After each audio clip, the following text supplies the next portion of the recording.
Projeto Reina quer te dizer agora por que esse judaísmo messiânico de hoje em dia deve ser considerado um modelo incorreto congregacional. Deus criou o ser humano com sua própria imagem e deu as instruções de como esse ser deveria viver para ele. Mas o ser humano deu ouvidos a quem não devia, e por isso caiu de sua condição com Deus. Mas Deus amou sua criação, e por isso prometeu várias coisas, incluindo o resgate espiritual que nos permitiria viver com Ele para sempre. Ele prometeu que iria Ele mesmo resgatar os seus. Para isso, Ele enviou ao mundo parte de sua própria natureza pessoal, em corpo de carne, e viveu entre nós. Ele nos ensinou como seguir corretamente sua instrução, chamada Torá, e morreu e ressuscitou, e quem permanecesse fiel às suas instruções iria receber o direito de viver com ele após a morte. Ponto. Por acaso existe alguma religião que ensina assim hoje em dia? Não. Quem deveria ensinar assim eram os messiânicos, comunidade de discípulos que ele formou aqui nesse mundo. Mas o tempo passou, a ideologia celestial foi formatada e virou um troço chamado religião. Religião não serve para nada. Religião não salva, não cura, não liberta. Pelo contrário, religião escraviza ainda mais. Religião escraviza a pessoa dentro de dogmas inventados por homens. Mas nesse meio tempo, Deus separou um povo aqui na terra para ser seu povo padrão, para conduzir o sacerdócio e instruir as nações através de seu próprio proceder. O povo hebreu, hoje chamado apenas de povo judeu. Mas esse povo, ao invés de se consagrar ao plano de seu Deus, formatou tudo da maneira mais conveniente e também transformou a ideologia celestial em religião. E hoje, muitos anos depois, eles estão vivendo completamente fora daquela ideologia concedida por Deus. O judeu criou um sistema religioso chamado judaísmo. Judaísmo, no termo original hebraico, é Yahadut. E para explicar direitinho esse termo, eu vou precisar inventar uma palavra aqui. A grosso modo, Yahadut teria um sentido assim. Yahadut é a judaicidade, é, digamos assim, uma judeusice, coisa de judeu, coisa típica de um judeu, basicamente isso. Aí o termo que foi consagrado foi judaísmo. Mas ao definir a instrução divina como coisa típica de judeus, eles estão querendo dizer que ser de Deus é coisa exclusiva do povo judeu, quando não é. E esse povo vem há anos vivendo à espera de Mashiach, o Messias, o rei messiânico, o ungido de Deus, que é aquele que vai redimir seu povo e lhes dar vida eterna para com eles viver para sempre. Quando Yeshua veio ao mundo e fez tudo o que tinha que ser feito para matar o pecado em nosso benefício, os judeus que aceitaram o testemunho dele logo nomearam esse sistema de crença como judaísmo messiânico. Na verdade, esse termo é redundante, porque em tese todo judeu é messiânico. Em tese todo judeu vive à espera de Mashiach, inclusive aqueles que não usam esse termo, os que não se dizem judeus messiânicos. Mas nós sabemos que esse termo é usado especificamente para definir os judeus que reconhecem Yeshua como seu Mashiach. Só que tem um porém. A vida e a obra de Yeshua, como Mashiach, estão registradas aonde? Na Berit Hadashah, o Pacto Novo, conhecido como Novo Testamento entre nós. E os judeus contemporâneos saíram da Torá sem perceber e acabaram trocando a Torá por um código de costumes religiosos criados por rabinos, chamado Talmud. E devido a muitos confrontos ideológicos, adesões de estrangeiros à crença judaica e dissensões que acabaram mudando a crença em muitas coisas, os judeus de hoje, os que acatam a messianidade de Yeshua, eles tentam seguir a Yeshua através do Talmud, que há anos é visto como um método correto de interpretar a Torá. E para seguirem a Yeshua pela ótica do Talmud, muitos acabam rejeitando a Berit Hadashah, o Novo Testamento, e as instruções diretas que emanam do Novo Testamento. Como é que pode isso? Yeshua entregou seu legado a 12 representantes, chamados e doutrinados pessoalmente por ele. E, no entanto, hoje muitos rejeitam esses representantes. São chamados individualmente de Shalia, apóstolo ou emissário. Um dos emissários mais relevantes é Shaul, Paulo, que foi preparado por Yeshua para ir, ele sozinho, anunciar o Salvador judeu em outras nações. Shaul teve mais importância, digamos assim, do que muitos emissários que nunca foram citados diretamente, porque ele era aquele que trazia consigo todo o conhecimento que havia nos outros 11. É como se Deus usasse 11 pregadores para alcançar os judeus espalhados pelo mundo e apenas um para alcançar os outros povos. Vê só a importância de Shaul, a importância de Paulo. Esse Paulo, que era judeu legítimo também, da tribo de Benjamim, ele sempre pregou sem nunca abandonar os preceitos da Torá. Ele formou discípulos que deram continuidade a seu legado, como Timóteo, Tito, Clemente, entre outros. E Yohanan, chamado apóstolo João, que também pregou entre gentios, pregou muito em Éfeso antes de morrer, formou discípulos como Inácio de Antioquia, que aprenderam diretamente dos enviados de Yeshua. Aliás, diga-se de passagem, o nome da cidade era esse mesmo, Antioquia. As pessoas falam Antioquia. O nome original era Antioquia. Antioquia era por causa da pronúncia grega. Tanto que hoje em dia Antioquia é chamada de Antáquia. Era Inácio de Antioquia, a cidade onde pela primeira vez foram chamados de messiânicos. Mas os judeus da época continuavam perturbando com questões judaicas, como circuncisão, kasherut, sacerdócio levítico, e não queriam se misturar com os fiéis estrangeiros, o que atrapalhava em muito a obra de Deus. De tanto os judeus tradicionais perturbarem, a Kehilá, a congregação messiânica, acabou fazendo de um tudo para se distanciar e se afastar de qualquer contato ou referência que os ligasse a qualquer coisa judaica, qualquer movimento judaico. Então logo começaram a surgir as divisões, contendas e o fermento, o ensinamento atravessado entrando na congregação. A congregação era essencialmente judaica em sua estrutura. Eles se reuniam no Shabat, o sábado. Eles não cobravam dízimos. Seus primeiros líderes eram todos judeus naturais.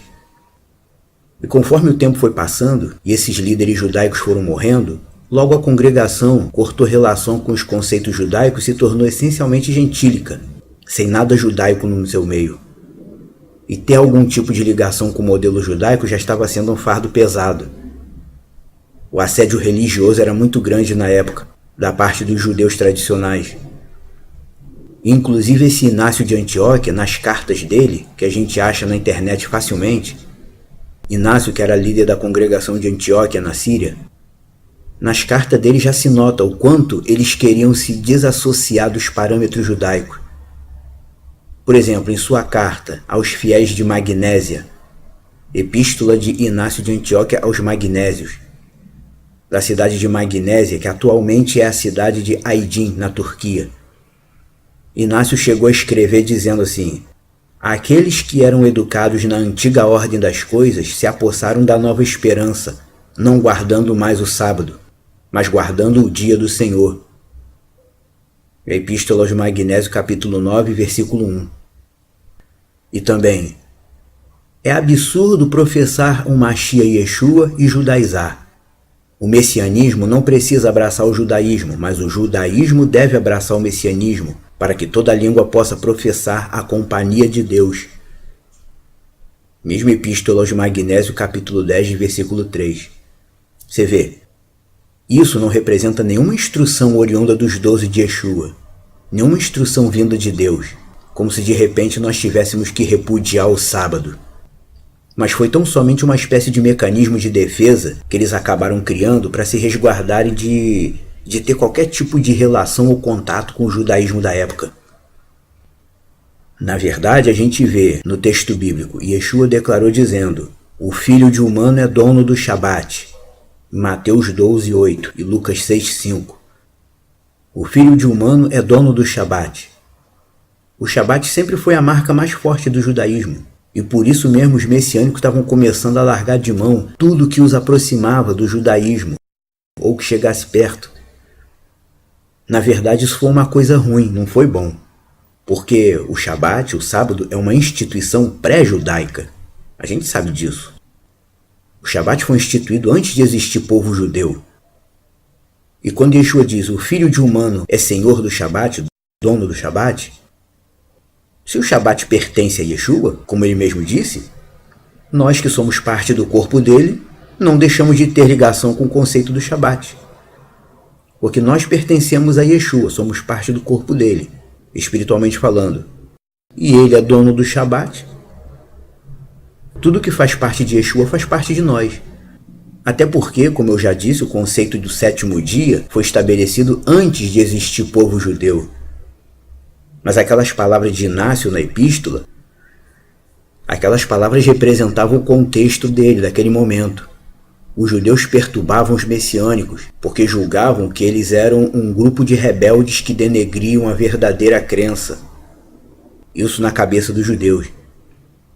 E isso acabou levando os messiânicos da época, os que não eram judeus, a tomarem atitudes extremas, como essa, de abandonar o Shabat. E os judeus messiânicos que vieram depois acabaram assimilando essa ideia de que eles deveriam ser os guardiões da crença messiânica, mesmo sem abrir mão do Talmud e das tradições que foram inventadas depois, como o uso de kippá, tefilim preso na testa, essas coisas. Os judeus messiânicos começaram a agir como quem diz assim, peraí, nós acreditamos em Yeshua, nós somos judeu legítimo, então nós estamos mais no caminho certo do que eles. Vamos botar uma regra nisso aí, vamos fixar a norma. E hoje, muitos judeus, ou que se dizem judeus, eles acreditam que Yeshua é Mashiach, mas pregam um Yeshua sem Brit Hadashah, sem Novo Testamento. Um Yeshua sem Paulo, mas com Talmud. Um Yeshua que viveu de acordo com o sistema levítico. Eles pregam um Yeshua que é explicado através dos discursos de homens como Rashi, Ramban, Alter Rebbe, Shabtai Tzvi, homens que nunca reconheceram a messianidade de Yeshua. Estes pregam um Yeshua que te incentiva a viver como judeu, a celebrar Purim e Hanukkah, um Yeshua que é reverenciado em Yom Kippur, um Yeshua que convive com doutrinas como Gilgul Neshamot, que nada mais é do que a reencarnação na ótica do judaísmo. Amados, isso é sério.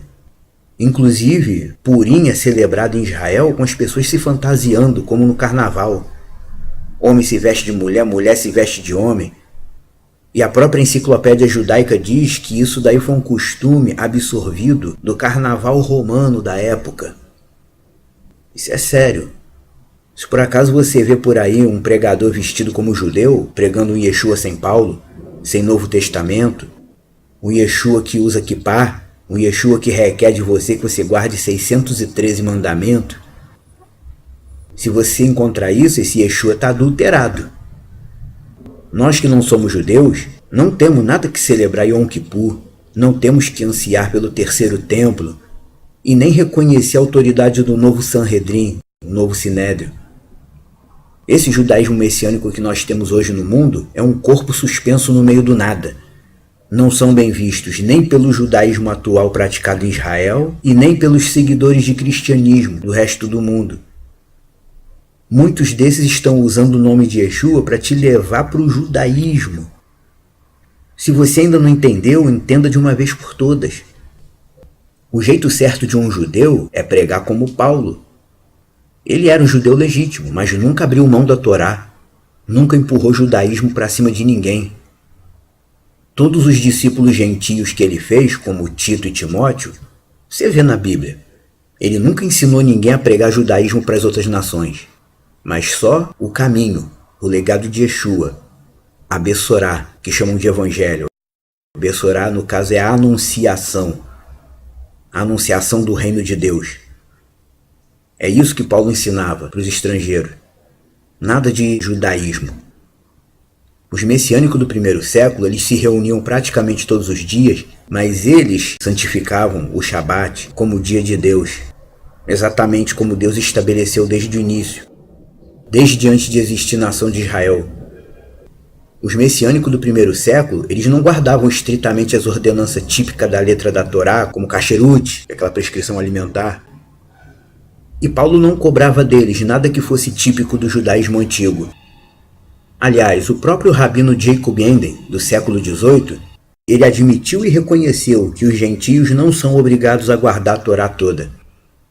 Mas tem judeu messiânico por aí dizendo que reconhecer Yeshua é só o primeiro passo na vida de alguém que ainda precisa aprender a guardar a Torá toda. Você entendeu o que eles dizem? Eles dizem que você reconhecer Yeshua como o Messias Salvador é só o primeiro passo na sua vida, mas você ainda precisa aprender a guardar a Torá toda, que está escrito lá, a letra da Torá. Sai fora disso, irmão.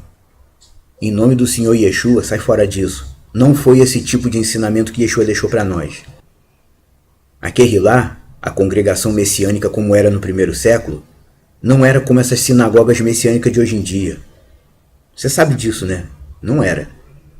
Nas cartas de Inácio e Clemente, a gente vê claramente que os messiânicos da época sofriam muita pressão da parte dos judeus e eram considerados e vistos como hereges que manchavam a verdadeira religião. Porque na cabeça do judeu, o judaísmo é a única religião que Deus deu, quando na verdade Deus não deu religião nenhuma. Se judaísmo fosse a verdadeira religião que Deus deu, Yeshua, para salvar todo mundo, ia ter que pregar judaísmo. Quem seguir o judaísmo será salvo. Ele nunca pregou judaísmo. Ele nunca ensinou que a gente tem que agir como um judeu para alcançar a vida eterna. Você entende isso? Mas o verdadeiro modelo congregacional, segundo o legado de Yeshua, era uma espécie de comunidade mista, onde nós iríamos conviver com judeus debaixo da mesma crença.